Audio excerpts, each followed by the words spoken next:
maisha yangu yangebadilika kama ningekuwa na bahati.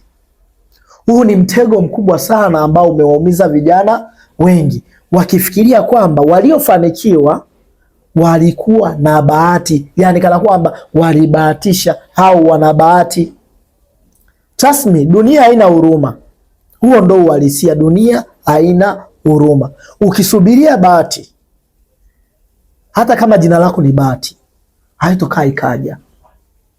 Ila ukijituma kwa bidii, ukawa tayari kufundishika, ukawafata waliofanikiwa, ukawauliza vipi wametumia njia gani, tayari wewe ni mwenye bahati, kwa sababu tunasema bahati inakuja kwa mtu mwenye maandalizi ambaye yuko prepared. Je, wewe uko prepared?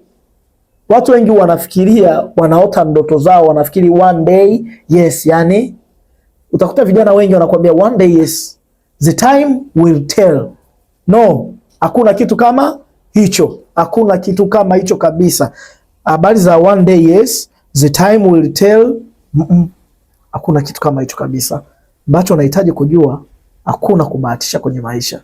Unahitaji kupigania kile unachokihitaji.